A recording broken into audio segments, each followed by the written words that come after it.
Hai guys, selamat berjumpa kembali di channel novel populer viral yang keren ini.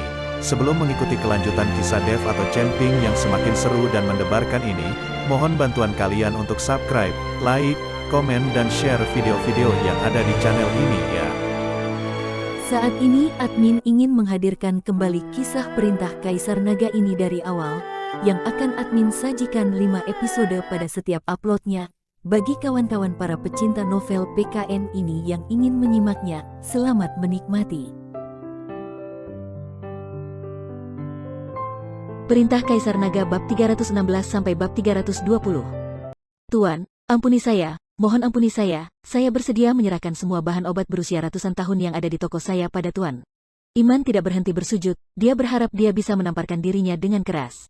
Sejak awal dia sudah menyadari kalau Dev bukanlah orang biasa. Seharusnya ada kekuatan besar yang mendukungnya di belakang, tapi tidak disangka kekuatannya begitu besar hingga Yansen pun merupakan pengikutnya. Takutnya di seluruh provinsi Kana juga tidak banyak orang yang memiliki kekuatan seperti ini.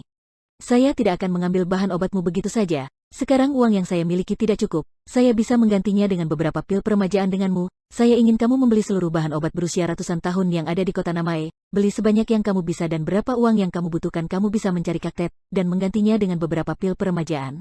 Dev tidak berniat merampoknya, dia juga tidak mau membuat transaksi sekali saja, dan dia juga mengharapkan Iman bisa menyediakan bahan obat berharga untuk waktu yang panjang kepadanya. Pil peremajaan, Iman mengangkat kepalanya dan menatap Dev dengan kaget, lantas. Benar, sayalah yang membuat pil peremajaan, jadi kalian juga tidak perlu menghabiskan waktu untuk meneliti pil peremajaan lagi, selain saya tidak ada orang lain yang bisa membuatnya. Dev tahu apa yang ingin Iman katakan, jadi dia langsung mengangguk. Tidak berani. Wajah Iman menjadi merah. Sudah, bangunlah. Dev mengibaskan tangannya dan menyuruh Iman berdiri. Iman bergegas menyuruh bawahannya membawakan seluruh bahan obat berusia ratusan tahun yang ada di tokonya kepada Dev, dan meminta Dev membawanya. Tuan. Setelah berjalan keluar dari rumah herbal, Ted ingin berbicara pada Dev, tapi pada saat itu dia tidak tahu bagaimana dia harus menyapa Dev. Sejak awal dia menganggap dirinya sebagai kakak dan menyapa Dev begitu saja, karena dia mengira ini adalah wilayahnya dan dia menjadi seorang saudara yang bisa membantu Dev. Namun saat ini, Ted sadar kalau kemampuannya tidak ada apa-apanya dibandingkan dengan Dev, dan saat itu dia menjadi canggung dan tidak tahu bagaimana cara memanggil Dev. Ada apakah Ted? Dev bertanya pada Ted yang terlihat canggung. Oh, saya ingin bertanya, apa sebenarnya pil peremajaan, lalu orang ini benar-benar Tuan Yansen dari kota Surau? Ted berkata dan melirik ke arah Yansen diam-diam. Setelah sering menghabiskan waktu dengan Yansen, Ted tidak menyadari kalau ketua mafia di kota Surau adalah orang yang begitu mudah didekati. Kenapa? Apa saudara Ted rasa saya tidak kelihatan seperti itu? Yansen tersenyum pada Ted. Kelihatan. Ted bergegas mengangguk, dan tidak berani bertatapan dengan Yansen. Dev tersenyum dan memperkenalkan pil peremajaan pada Ted, dan dia juga berencana menjadikan Ted sebagai distributor pil peremajaan di kota Namae, dan mengenai bahan obat untuk membuat pil peremajaan juga dia serahkan kepada Ted. Bahan obat umum seperti itu bisa ditemukan di setiap sudut kota Namae, dan sangat mudah ditemukan. Setelah mendengarkan penjelasan Dev, Ted seketika bersemangat, kalau dia bisa menjadi distributor pil peremajaan di kota Namae, maka uang akan mengalir tanpa henti padanya. Saudara Dev, tenang saja, mengenai masalah bahan obat saya pasti akan menyediakan bahan obat dengan kualitas terbaik. Ted berkata dengan bahagia, sekarang sudah hampir jam makan siang, ayo kita makan bersama, saya akan mentraktirmu ke hotel terbesar yang ada di sini. Selama perjalanan Yuri terus menatap Dev, di usianya saat ini adalah usia ketika perasaan dalam hatinya sedang tumbuh, dan dia menatap Dev seperti pria yang sangat spesial, sangat maskulin. Kalau Dev bukan pacarnya Yuki, dia pasti berinisiatif mengejarnya. Kak Yuki, kamu benar-benar sangat bahagia, bisa mendapatkan pacar seperti ini. Tatapan mata Yuri dipenuhi dengan kekaguman. Setelah tiba di hotel, Ted memesan hidangan semeja dan menelpon Yumi agar dia ikut makan bersama sepulang kerja. Yumi datang dengan pakaian formal dan menenteng tasnya. Saat melihat meja yang penuh dengan hidangan dia mengernyitkan keningnya, hanya beberapa orang kenapa memesan begitu banyak hidangan, bukankah ini terlalu boros? Tidak boros, kamu cepat duduk. Ted menarik Yumi untuk duduk. Yumi menyeka tangannya dengan handuk basah dan menatap ke arah Dev. Setelah berkeliling seharian, bagaimana rasanya? Apakah sudah tahu kalau di atas langit masih ada langit, di atas orang hebat masih ada yang lebih hebat? Membuka mulut langsung menginginkan bahan obat berusia ratusan tahun, apakah itu bahan-bahan yang bisa dimainkan oleh bocah sepertimu? Meskipun keluarga adik sepupuku kaya raya, tapi kamu juga tidak boleh menghamburkannya begitu saja. Perkataan Yumi sontak membuat Ted dan Yuri kaget. Diam, Ted memelototi Yumi, lalu berkata dengan rasa bersalah, Saudara Dev, mohon maaf, Yumi tidak bermaksud jahat.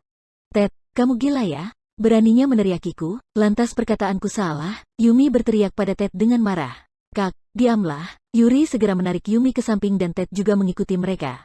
Dua orang itu berbisik dan menjelaskan semuanya pada Yumi. Raut wajah Yumi segera berubah, dan diam-diam melirik ke arah Dev. Setelah sesaat, tiga orang itu kembali ke tempat duduk. Raut wajah Yumi sedikit jelek dan terlihat canggung. Dev tersenyum dan berkata, "Ayo makan." Beberapa orang itu segera meraih sumpit mereka, sedangkan tangan Yumi yang memegang sumpit tiba-tiba gemetaran dan terus menundukkan kepalanya tanpa berani menatap Dev, apalagi Jansen, yang ada di samping Dev. Setelah selesai makan, Dev memberikan Ted sebuah daftar obat dan memintanya menyediakan bahan obat yang sesuai dengan daftar itu. Sore harinya Dev kembali ke hotel dan tidak keluar lagi, dan menggabungkan teratai salju berusia ribuan tahun serta bahan obat berusia ratusan tahun yang dia dapatkan dari rumah herbal dan bersiap membuat pil penambah energi. Melihat bahan-bahan obat berharga ratusan miliar ini, Dev tidak merasa goyah sedikitpun. Setelah menarik tirai jendela, Dantian Dev perlahan-lahan membangkitkan energi spiritual dan segera energi spiritual itu berpusat pada jari Dev, dan menjadi sebuah api berwarna biru muda. Pergilah, Dev melambaikan tangannya dan api biru itu segera melahap bahan obat yang ada di atas lantai. Dev menggumamkan sesuatu sambil memejamkan matanya dengan ringan, sedangkan api biru itu berkedip-kedip dan perlahan mengubah bahan obat bernilai ratusan miliar itu menjadi asap. Bam! Mata Dev tiba-tiba melebar, dan setelah suara ledakan, kumpulan asap itu seolah memiliki kehidupan dan berusaha berkumpul hingga membentuk sebuah gumpalan bola. Dan sekitar setengah jalan berlalu, Dev akhirnya menghela nafas dan kumpulan asap itu menghilang, dan di antara gumpalan asap itu terlihat sebutir pil berwarna hijau yang bersinar di udara. Sudah jadi, Dev seketika merasa senang, dia langsung melompat dan meraih pil itu. Pil ini dia buat dengan menggunakan bahan obat bernilai ratusan miliar, saat Dev meraih pil itu tangannya bahkan gemetaran. Dev membuka mulutnya dan memakan pil obat itu. Bam! Energi spiritual langsung menghantam kepalanya, dan Dev merasa tubuhnya akan segera meledak. Dev yang sangat bahagia segera duduk bersila di atas ranjangnya dan mulai mengaktifkan seni konsentrasi hati dan menyempurnakan energi spiritual yang melonjak ini. Hingga matahari terbenam, Dev akhirnya membuka kedua matanya dan merasa 6 akar kesadaran inderanya sangat jernih. Dev bahkan dapat mendeteksi dengan jelas suara seekor serangga yang mengepakkan sayapnya pada jalanan ramai yang ada di bawah. Level Kiku sudah mencapai level 9, hahaha, sudah mencapai level 9. Dev dapat merasakan aura dantiannya sendiri dan tertawa terbahak-bahak. Dia tidak menyangka sebutir pil penambah energi bisa membuat dia mencapai level 9. Sepertinya ratusan miliar ini tidak dia keluarkan sia-sia. Pelatihan Ki level 9 adalah tingkatan paling akhir dari pelatihan Ki. Setelah berhasil menerobos tingkatan ini maka Dev akan bisa memasuki tahap pembentukan fondasi, dan bisa pergi ke pulau tanpa nama. Ini hanyalah sebuah tahapan kecil yang mudah dilalui, namun untuk melalui tahapan besar dikhawatirkan akan sedikit sulit dan diperlukan kesempatan tertentu. Setelah berberes, Dev keluar dari kamarnya dan menemukan Jansen yang sudah menunggu di depan kamarnya sejak lama. Tuan Dev, Ted sudah sampai dan bahan obatnya juga sudah dia antarkan kemari, dan sedang menunggumu untuk makan malam bersama. Jansen melihat Dev berjalan keluar dan segera memberitahukannya. Oh, ayo pergi. Dev tidak menyangka Ted akan menyelesaikannya dengan begitu cepat. Dia bisa mendapatkan begitu banyak bahan obat hanya dalam waktu setengah hari. Perlu diketahui bahan obat itu bisa untuk membuat 100 butir pil peremajaan. Setelah berjalan ke lobi hotel, Dev melihat Ted sedang menginstruksikan orang untuk menurunkan dan memindahkan bahan obat yang memenuhi seluruh mobil. Saudara Dev, bahan obatnya sudah saya siapkan, dan saya sudah memesan 2 kamar lagi pada lantai yang sama dengan kamar kalian saat ini untuk menyimpan bahan-bahan obat ini. Melihat Dev sudah berada di bawah, Ted bergegas menghampiri dan memberitahukannya. Oh, tidak butuh waktu yang lama kok, 100 butir pil peremajaan ini sepertinya hanya membutuhkan waktu 1 hari bagi saya untuk membuatnya. Dev mengangguk, ayo. Kita pergi makan malam, kali ini saya akan membawamu mencicipi makanan ringan yang terkenal di kota Namae. Yuri dan yang lainnya sudah berangkat terlebih dulu.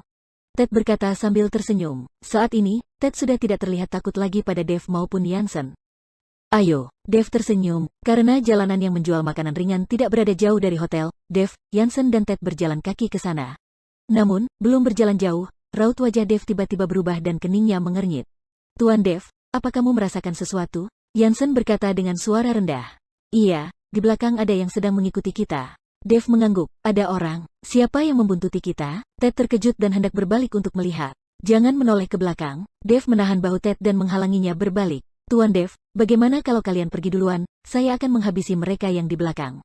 Aura pembunuh mulai terlihat di mata Jansen. Orang yang ada di belakang memiliki kekuatan yang besar. Sepertinya kamu tidak bisa melawannya. Jangan hiraukan mereka. Ayo jalan. Setelah selesai berbicara, Dev kembali melangkahkan kakinya, namun dia tidak berjalan ke arah jalanan yang menjual makanan ringan melainkan menuju sebuah gang yang lebih gelap. Dan saat Dev dan yang lainnya berjalan masuk ke gang, 5 orang yang ada di belakang mereka adalah orang dari keluarga Wibowo, dan yang memimpin adalah Paman Joni. Saat itu Paman Joni sedikit membungkukkan badannya dan matanya menatap erat pada gang gelap itu. Paman Joni, apa kita ikut masuk juga? Seorang ahli dari keluarga Wibowo bertanya. Iya, ikut masuk. Sepertinya mereka sudah menyadari keberadaan kita dan sengaja membawa kita kemari. Paman Joni dipenuhi dengan niat membunuh. Saya ingin melihat kemampuan apa yang dimiliki orang-orang ini sampai-sampai harus memaksaku datang sendiri. Setelah berbicara, Paman Joni membawa 4 ahli dari keluarga Wibowo memasuki gang gelap itu. Baru melangkah masuk ke dalam gang, dia sudah melihat Dev, Yansen dan Ted yang sedang berdiri dan melihat mereka masuk ke dalam gang. Kalian dari keluarga Wibowo? Dev melihat Paman Joni dan yang lainnya berjalan masuk dan bertanya dengan santai. Bocah, sudah tahu kami orang dari keluarga Wibowo, malah tidak kabur, sepertinya nyalimu besar juga. Paman Joni tersenyum sinis, namun kamu sudah membuat kaki tuan muda kami cacat, jadi kali ini meskipun kamu bernyali besar juga tidak akan bisa menyelamatkan nyawamu. Keluarga Wibowo dari kota Ithaka, raut wajah Ted berubah. Benar, Dev menganggukkan kepalanya. Bam, Ted terhuyung ketakutan dan hampir jatuh. Di seluruh provinsi Kana, tidak ada orang yang tidak tahu keluarga Wibowo dari kota Ithaka. Keluarga Wibowo memiliki banyak kekuatan baik di lingkaran politik maupun bisnis di kota Ithaka. Ted tidak mengerti siapa yang memberi Dev nyali hingga berani membuat kaki tuan muda keluarga Wibowo menjadi cacat. Meskipun Yansen sangat kuat dan bisa berkuasa di kota Surau, tapi kalau berhadapan dengan keluarga Wibowo sepertinya belum sebanding. Melihat Ted yang terkejut, Paman Joni tertawa puas. Hari ini saya diperintahkan oleh kepala keluarga untuk membawa pulang bocah ini. Siapapun yang berani melawan akan dibunuh, dan yang tidak berkepentingan, tidak perlu ikut campur dan segera enyah dari sini. Ucapan Paman Joni jelas ditujukan kepada Ted, karena tujuan Paman Joni kemari adalah untuk menangkap Dev, dan dia tidak ingin melukai orang lain, agar tidak menimbulkan masalah. Kak Ted, kamu susul saja dulu Yuki dan yang lainnya, saya akan menyusul setelah ini. Kata Dev sambil menatap Ted. Ted mengangguk dan melangkah maju, namun baru melangkah 2 langkah, dia kembali berhenti. Dah, saudara Dev, saya meninggalkan kalian begitu saja, apakah terlihat tidak setia? Hati nurani Ted merasa kalut, melihat Ted seperti itu Dev tersenyum dan berkata, Kak Ted, kamu tidak menguasai bela diri, tetap di sini juga tidak ada gunanya, kamu pergi saja dulu. Dev tidak akan menyalahkan Ted yang pergi dulu, karena tidak semua orang sama seperti dia, berani menantang keluarga Wibowo. Ted ragu-ragu sejenak, dan akhirnya menggertakkan giginya, saya tidak bisa bela diri, tapi saya tidak boleh meninggalkan kalian begitu saja, kalau seperti itu saya benar-benar tidak punya nurani, walaupun mati saya akan mati bersama kalian. Ted kembali berdiri di sisi Dev. Melihat Ted kembali, Dev tersenyum lega, Kak Ted, kalaupun ada yang mati, itu adalah mereka, kita tidak akan kenapa-kenapa. Saat ini Dev sudah mencapai level 9, dan dia sudah memandang rendah semuanya dalam hatinya, tidak peduli betapa kuatnya Paman Joni, dia tidak lagi menjadi tandingannya Dev. Baik, karena kalian semua ingin mati, maka saya akan mengabulkan keinginan kalian.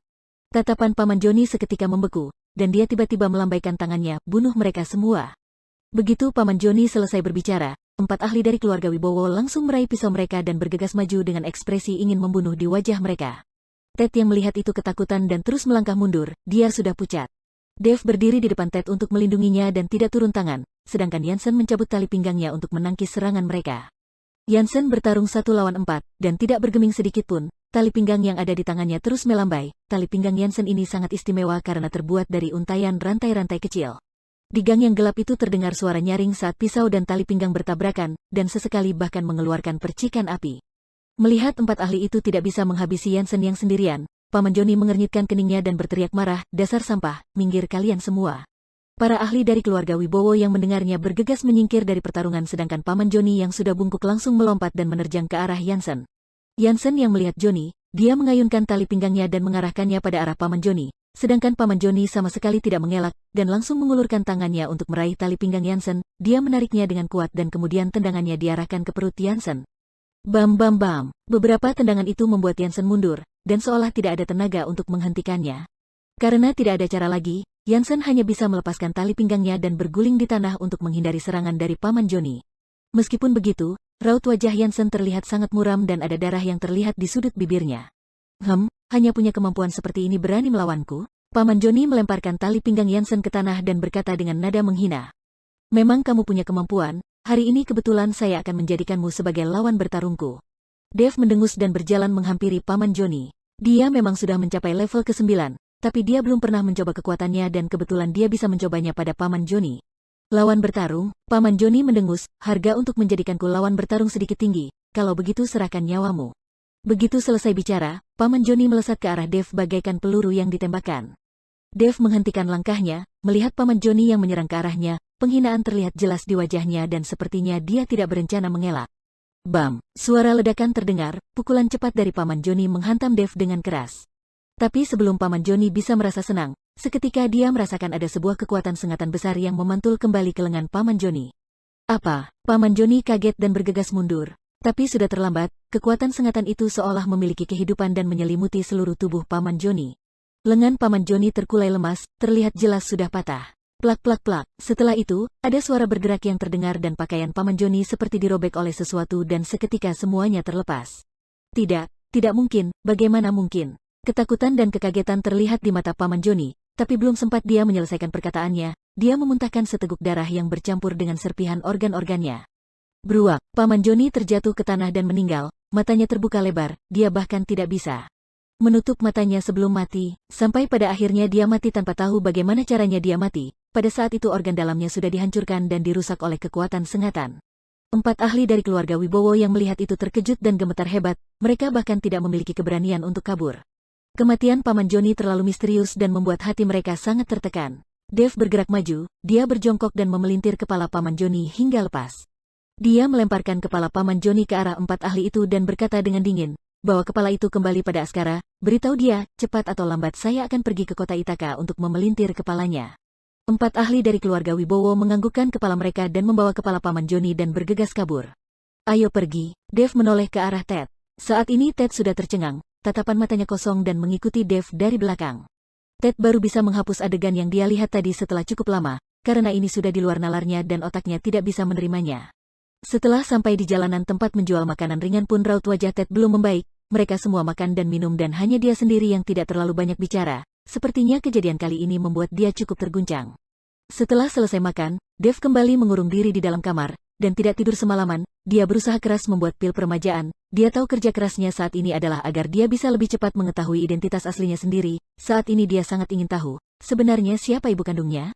Lalu apa yang menakutkan dari Pulau Naga? Keesokan harinya saat matahari terbit, Dev hanya makan seadanya dan meneruskan membuat pil peremajaan.